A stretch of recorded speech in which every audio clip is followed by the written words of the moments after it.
Hello everybody, KY Prepper 5 here. Welcome. I appreciate you being here. Today I wanted to talk about overlooked items for our food storage and food preparation. And we're getting ready for a disaster, emergency, total collapse, whatever you want to call it. But we've got some food storage, but one thing is, do we have the proper cookware to use with that food storage? Yes, your nice fancy skillets in your kitchen right now will cook food. Have you ever tried those over an open fire, over a campfire? Will they hold up to that? Are they designed for that? Or are you going to set it on a fire and the handle's going to melt off of it and destroy it the first time you try to use it and ruin what little bit of food you're trying to cook in it? So to me, we need to make sure we've got some good cookware and utensils to go with it. Those little plastic non-stick kitchen utensils that a lot of people use now, they work great on the kitchen stove, but are they going to be robust enough to handle cooking over an open campfire outdoors? You need to have some cast iron skillets, some Dutch ovens, some cast iron pots, or heavy pots that can withstand being used over a fire. Another item I think people overlook on their food storage is having a good variety of spices and flavorings to go with their food. You've got a bucket of beans and rice, but just plain beans and rice is going to get pretty boring and where you don't want to eat after a few days of eating that. So you need to have some spices and flavorings so you can make different dishes with those two items, or whatever other items you have in your food storage, so you can change it up a little bit and add a little variety. Another item that I think a lot of preppers and homesteaders overlook as far as food storage is the essentials to go with your food storage, such as salt and baking powder and yeast and sugar. And I don't know that people are storing enough of those items. I know right now we probably don't use very much salt and sugar at all, because we're buying all this stuff prepackaged in the stores and cooking that, and it's already there. But when you start looking at cooking totally from scratch from what's in your food storage, you're going to need a whole lot more salt and sugar and basic items to make meals that you can eat that we're not normally using now. And I don't think people realize just how much salt and sugar and items like that they're going to need, not only for cooking, but you're going to need a lot of salt for food preservation. And you don't want to be using table salt with iodine in it for food preservation, so you need to make sure you've got some salt stored up that's just plain salt. Same thing with sugar. You're going to be using a lot more sugars for cooking and probably with food storage and food preservation as well. Another very important item that I think people need is a very good, reliable manual can opener.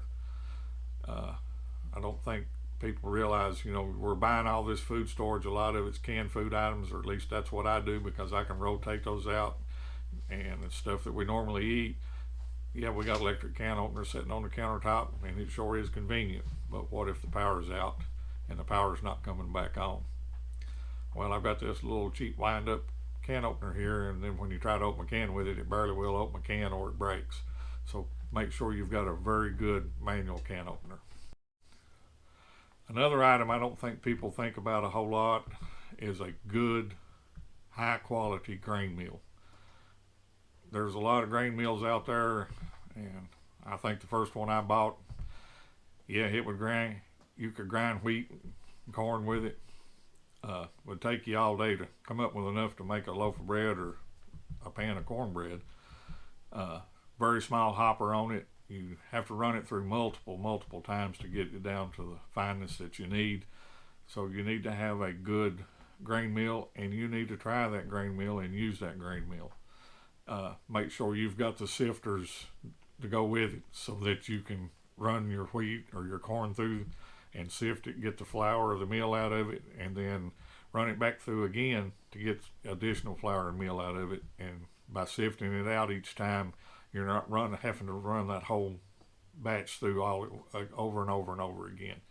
So that's one item I think you need to have in with your pantry, your food storage area. Another item I think people are missing is recipes, cookbooks. You need to have some recipes and cookbooks so that you can use your food storage to create dinner items, breakfast items, lunch items, food that your family and you will eat. And so that you can change the variety up and keep everybody happy as can be by cooking a variety of meals with the same items but changing them up. And to do that, you need to have some recipes and know how to use them and be practicing those. Again, Appalachia's Homestead with Patera has got some really good videos on cooking over a fire with food storage. Another item overlooked, I think, a lot of times on our food storage is pet foods. You know, we've all got pets, or at least I do, and a lot of people, pets are their family. And while we may have put some food storage away for ourselves for an emergency or a disaster, did we include our pets? They're going to have to eat too. They need water too. So make sure you cover your pets with your food storage. And the last item I want to talk about is pest and rodent control.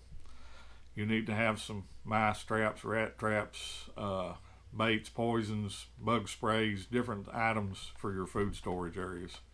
Because if you're storing food, especially some type of grains and stuff, you're going to end up attracting rodents and pests into those areas, and you need to have a way to control them.